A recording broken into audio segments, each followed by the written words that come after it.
तो मैंने एक रैंगी ओकन का तूफान मेन इवेंट में, इसके अलावा काफी सरप्राइजेस, रेसलमेनिया की नाइट 1 हो चुकी है कंप्लीट, लेकिन एडवर्टाइजमेंट अभी भी बाकी है भाई। नाइट 1 के ऊपर इतनी एडवर्टाइजमेंट, मतलब इतने एक्ट्स, मुझे नहीं याद पड़ रहा कि मैंने जब से WWE देखना शुरू की है होक होगन की इतनी WWE में अपीयरेंस नहीं हुई होंगी जितनी मैंने आज नेटफ्लिक्स पे रेसलमेनिया के दौरान देख ली। भाई मेरी 10 की काउंटिंग ख़त्म हो गई थी, लेकिन होक होगन के एड्स चले जा रहे थे और भाई इन्होंने मैचों की लेंथ कम कर दी, यानी कि मैच का टाइम कम कर दिया। ओ भाई मारो मुझे, मारो मुझे, मारो। मतलब भाई हद है यार इन पे। एक तो बिल्डअप खराब, ऊपर से ये एड्स भी इतने। अब पता नहीं नाइट 2 के ऊपर ये लोग क्या करेंगे। अब सबसे पहले शो को ओपन करते हैं हमारे host John Cena, the 17 time champion, और फिर ऑफिशियली किक ऑफ करते हैं रेसलमेनिया को। बल्कि जॉन सीना ने भी आज शो के ऊपर बोला कि भाई ये रेसलमेनिया का जो रोड था वो काफी अप एंड डाउन के साथ था, और कैंगस की बात थी तो कैंगस तो काफी लोग मुझे नजर आ रहे हैं। और इसके बाद 6 मैन टैग मैच से ऑफिशियली किक ऑफ किया जाता है रेसलमेनिया को। अब 6 मैन टैग मैच जहां ऊसोस और एले नाइट टीम अप कर रहे थे against vision and ISEER speed की पहली रेसलमेनिया थी। एंटरटेनमेंट से भरा हुआ मैच, मैं कहूँगा बहुत ज़्यादा ओवर हाइप तो नहीं था, एक नॉर्मल मैच था 6 मैन टैग मैच की तरह। और आइशो स्पीड को हमने इतना ज़्यादा रिंग के अंदर नहीं देखा, एक तरह से सेव ही रखा गया उनको। लेकिन एंड में लोगन पॉल और ऑस्टिन थ्योरी जो हैं ये थोड़ा सा टर्न हो जाते हैं आइशो स्पीड पे, क्योंकि आइशो स्पीड की वजह से गलती तो उनकी नहीं थी, लेकिन उनको जब पुश मिला तो उनकी वजह से लोगन पॉल नीचे गिर जाते हैं, जिसपे ऑस्टिन थ्योरी थोड़ा गुस्सा होते हैं और फिर लोगन पॉल भी आइशो स्पीड पे गुस्सा होते हैं, और इसी चीज़ की फायदा एले नाइट उठाते हैं और पिन कर देते हैं। ऊसोस और एले नाइट ये मैच जीत जाते हैं, लेकिन उसके बाद आइशो स्पीड के ऊपर ऑस्टिन थ्योरी और लोगन पॉल अटैक कर देते हैं, और तभी ऊसोस और एले नाइट जो हैं आइशो स्पीड को सेव करते हैं। इससे पहले कि लोगन पॉल आइशो स्पीड को टेबल पे रख के ऊपर से जंप लगाते हैं, ऊसोस और एले नाइट ने आइशो स्पीड को बचाया और उसके बाद आइशो स्पीड से ही लोगन पॉल के ऊपर जंप लगवा दी। तो ये एक रेसलमेनिया मोमेंट हमें देखने को मिला। इसके बाद जो अगला मैच था वो अनसैंक्शन मैच था, जहां जेकब फाटू और ड्रू मैकइंटायर एक दूसरे को फेस कर रहे थे, और मैच जिस तरह एक्सपेक्टेड था ब्रूटल ही था। और भाई ड्रू मैकइंटायर को टूल बॉक्स का कुछ ना कुछ करना पड़ेगा, क्योंकि पिछले 2 मेन मैचेस में ड्रू मैकइंटायर टूल बॉक्स की वजह से ही हारे हैं, सीएम पंक के अगेंस्ट हेल इन अ सेल और आज जेकब फाटू के अगेंस्ट रेसलमेनिया में।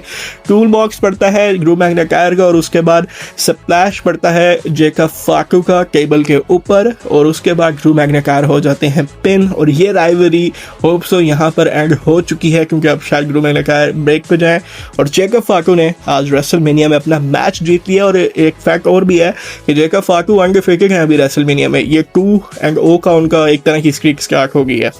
इसके बाद भाई सरप्राइज मैच जो था, हमें बड़ा सरप्राइज और रिटर्न देखने को मिलता है। फेडरल 4-वे टैग टीम चैंपियनशिप के लिए मैच था, और जिस तरह रूमर्स आ रहे थे और जो हमने वीडियो में भी बताया था कि पेज का रिटर्न एक्सपेक्टेड है, और भाई आज निकी बेला जो है वो बताती हैं कि वो अभी तक रिकवर नहीं हो सकी, और उन्होंने अपनी एक ओल्ड फ्रेंड को कॉल की है, और तभी पेज का म्यूजिक बजता है।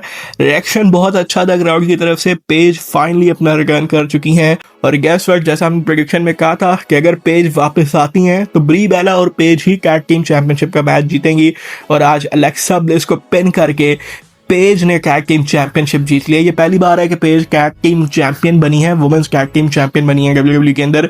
और रेसलमेनिया के अंदर एक और फैक्ट, पेज भी अनडिफीटेड है, 3-0 का रिकॉर्ड हो गया है पेज का भी रेसलमेनिया के अंदर। इस सरप्राइज के बाद हमें अगला मैच जो है वो वुमेन्स इंटरकॉन्टिनेंटल चैंपियनशिप के लिए देखने को मिलता है। एजे ली अपने टाइटल को डिफेंड करी थी अगेंस्ट बेकी लिंच। एजे ली की इंटरेस्ट बहुत जबरदस्त थी, सारे बच्चे वगैरह जो थे वो एजे ली की ड्रेस पहन के उनके साथ ही उन्होंने एंट्रेंस की थी, तो काफ़ी स्पेशल मोमेंट था उन बच्चों के लिए। बहरहाल मैच अच्छा था, लेकिन रेफरी ने जो मोमेंट दिया बेकी लिंच के साथ, और रेफरी को ही बचाते बचाते एजे ली आज अपनी इंटरकॉन्टिनेंटल चैंपियनशिप हार गई बेकी लिंच से। और ये पहली बार था कि बेकी लिंच ने एजे ली को हरा दिया, पिन करके अपनी इंटरकॉन्टिनेंटल चैंपियनशिप जीत ली। ये 3rd टाइम बेकी लिंच ने इंटरकॉन्टिनेंटल चैंपियनशिप जीती है। और मैंने एक्सेस के बाद थी रेसलमेनिया में अगले मैच की बारी। अब मैं लेजेंड किलर कहूं या करियर किलर कहूं, एक ही बात है, क्योंकि गंथर और सेथ रॉलिंस का मैच था। सेथ रॉलिंस की भाई एंट्री बहुत ज़बरदस्त थी। सेथ रॉलिंस ने जो आंखों के ऊपर वो लगाया हुआ था भाई गेम ऑफ थ्रोन्स वाला, सेथ रॉलिंस की एंट्रेंस बहुत स्पेशल होती है रेसलमेनिया की। अब सेथ रॉलिंस ने और गंथर ने, जैसा मैंने कहा था कि एक्सपेक्टेड है कि इन दोनों का मैच शो के ऊपर सबसे अच्छा हो wrestling wise, back and fourth हमने देखे इस मैच के अंदर। मतलब दोनों ही एक दूसरे को तोड़ने में लगे हुए थे। मैच स्टार्ट होने से पहले ही इनकी फाइट स्टार्ट हो गई थी और फिर इनका मैच स्टार्ट हुआ। सेथ रॉलिंस और गंथर, किसी भी मोमेंट पे ऐसा नज़र नहीं आया कि एक बहुत वीक है या एक बहुत स्ट्रांग है। बैक एंड फोर्थ पे ये मैच रहा और एंडिंग में हमने देखा कि सेथ रॉलिंस ने टेबल पे फेंका गंथर को बाहर और उसके बाद कर्न स्टॉप भी लगाया और एक मोमेंट लग रहा था कि भाई यहाँ सेथ रॉलिंस जीत जाएंगे, लेकिन तभी जो एक्सपेक्टेड था ब्रॉन ब्रेकर ने अपना रिटर्न किया, स्पीयर लगाई सेथ रॉलिंस को और उसके बाद गंथर ने चोक करके स्लीपर लॉक लगाया और सेथ रॉलिंस उसके बाद उठ ना सके और रेफरी ने गंथर को विनर डिक्लेयर कर दिया। और मैच ख़त्म होने के बाद भी सेथ रॉलिंस की जो थी वो पकाई कम नहीं हुई थी, उनको फिर एक स्पीयर पड़ी ब्रॉन ब्रेकर से और भाई ब्रॉन ब्रेकर का रिटर्न हो चुका है। इसका साफ मतलब है कि वो क्लियर हैं और कल इसके बाद जो मंडे नाइट रॉ होगा वहाँ हमें सेथ रॉलिंस और ब्रॉन ब्रेकर का ब्रॉल भी देखने को मिल सकता है। बहरहाल गंथर और सेथ रॉलिंस के मैच में आज गंथर ने जीत लिया है और ये उनके रेसलमेनिया करियर की पहली बड़ी विक्ट्री है गंथर की। खैर इसके बाद हमें हॉल ऑफ फेम सेरेमनी देखने को मिलती है। हॉल ऑफ फेम आते हैं सभी। अब एक चीज़ मुझे थोड़ी अजीब लगी इस सब में और वो ये कि एजे स्टाइल बेसिकली हेडलाइन कर रहे हैं हॉल ऑफ फेम को। स्टेफनी मैकमैन को कल हॉल ऑफ फेम स्पीच में भी बहुत टाइम मिला था, मतलब उनकी तीनों बेटियों ने उनको इंट्रोडक्शन किया, फिर लिंडा मैकमैन जो थी उन्होंने भी किया, फिर स्टेफनी मैकमैन की स्पीच और एजे स्टाइल की स्पीच भी बहुत मुख्तसर थी और उनको आज हेडलाइन करने देते, लेकिन स्टेफनी मैकमैन है एंड में स्टेफनी मैकमैन आती हैं और एक तरह से हेडलाइन होती है, हॉल ऑफ फेम सेरेमनी को हेडलाइन करती हैं। इसके बाद लिव मॉर्गन और स्टेफनी विकेर का मैच था। स्टेफनी विकेर की इंटरेस्ट बहुत ज़बरदस्त थी भाई। स्टेफनी विकेर जब आ रही थी जिस तरह फूल सारे घेर रहे थे, बहुत ज़बरदस्त इंटरेस्ट थी स्टेफनी विकेर की और स्टेफनी विकेर आज हार गई हैं अपना डेब्यू मैच रेसलमेनिया के अंदर और लिव मॉर्गन बन चुकी हैं new world heavyweight champion, women's world heavyweight champion.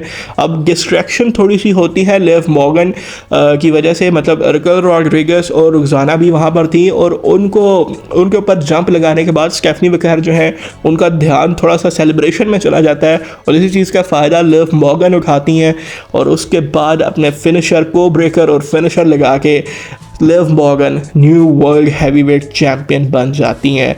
इसके बाद जॉन सीना आते हैं ऑफिशियल अटेंडेंस बताने के लिए, जो कि नाइट 1 की अभी ऑफिशियली WWE ने बताई है वो है 50,816 लोग जो थे वो आज रेसलमेनिया के ऊपर थे। अब डेफिनेटली WWE ने थोड़ा बढ़ा चढ़ा के ही बताया होगा। फिर हमें सरप्राइजिंगली बियांका ब्लेयर वहाँ देखने को मिलती हैं और बियांका ब्लेयर अपना रिटर्न करती हैं। अब बियांका ब्लेयर ये बताती हैं कि भाई अब थोड़ा लंबी छुट्टियों में जाने वाली हैं क्योंकि वो अपनी बेबी की टेक केयर करेंगी और अनाउंस करती हैं वहाँ पे। तो एक स्पेशल मोमेंट था बियांका ब्लेयर के लिए और उनके फैंस के लिए।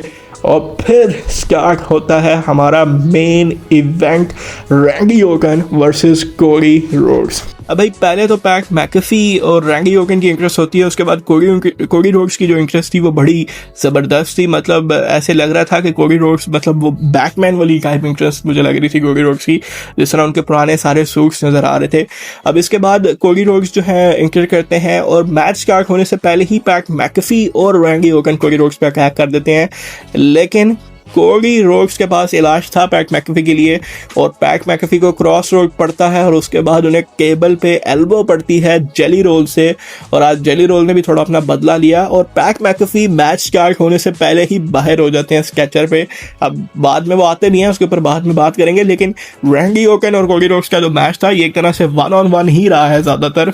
अब रैंडी ओर्टन के जो रूमर्स आ रहे थे कि रैंडी ओर्टन को बैक इंजरी है या कुछ वो इंजर है, रेसलमेनिया से कुछ टाइम पहले ही ये रूमर्स आना स्टार्ट हो गए थे कि रैंडी ओर्टन फिजिकली फिट नहीं है, वो हर्ट फील कर रहे हैं और ये चीज़ आज पूरे इस मैच के अंदर हमें दिखाएगी। इवन माइकल कोल ने भी मेंशन किया कि ऑनलाइन रूमर्स थे कि रैंडी ओर्टन इंजर है और ये चीज़ पूरे मैच के अंदर हमने देखी कि रैंडी ओर्टन को बैक का मसला हो रहा है और कोडी रोड्स ने थोड़ा सा डोमिनेट किया, फिर रैंडी ओर्टन बैकअप करने की कोशिश करते रहे। इवन कि रैंडी ओर्टन बस्टेड ओपन भी हो गए थे, उनका खून निकल रहा था और एक दूसरे के ऊपर इन्होंने मतलब अपने फिनिशर्स भी ट्राई किए। कोडी रोड्स ने आरकेओ लगाया, रैंडी ओर्टन ने क्रॉस रोड लगाया, मतलब बैक एंड फोर्थ में था ये मैच भी, और एक तरह से स्लो भी हुआ, फास्ट भी हुआ। मतलब इस मैच को हम ना बहुत बुरा कह सकते हैं, एक अच्छा मैच था ये। मतलब जितना हम एक्सपेक्ट कर रहे थे कि ख़राब होगा वो चीज़ नहीं थी। और फिर एंड में हम देखते हैं कि कोडी रोड्स आँख में मारते हैं रैंडी ओर्टन की, और उसका बाद रैंडी ओर्टन सीधा रेफरी को आरकेओ लगा देते हैं।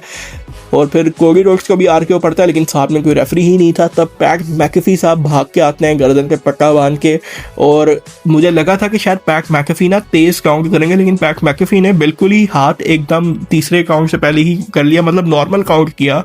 और इस चीज़ पर रैंडी ओर्टन को भी गुस्सा आया, और रैंडी ओर्टन ने पैट मैकेफी को आरकेओ लगा दिया, और वही चीज़ कॉस्ट कर गई उनको ये मैच। और कोडी रोड्स ने उस चीज़ का फ़ायदा उठा के क्रॉस लॉक लगाया और पिन कर दिया आज रैंडी ओर्टन को। मैच के एंड पर रैंडी ओर्टन ने दोबारा अटैक कर दिया कोडी रोड्स के ऊपर जब वो सेलिब्रेट कर रहे थे। पहले उनके सिर पे बेल्ट मारी, कोडी रोड्स भी बस्टेड ओपन हुए हुए थे, मतलब उनका भी खून निकल रहा था, और उसके बाद उनके फेस पे अपना नी मारा, और जिसके बाद ये शो एंड होता है। तो रैंडी ओर्टन के हाथ में अनडिस्प्यूटेड चैंपियनशिप थी, जिसका साफ मतलब है कि ये स्टोरी अभी एंड नहीं हुई है, और प्रॉब्ली आगे जाके रैंडी ओर्टन और कोडी रोड्स की ये फ्यूड कंटिन्यू रहेगी।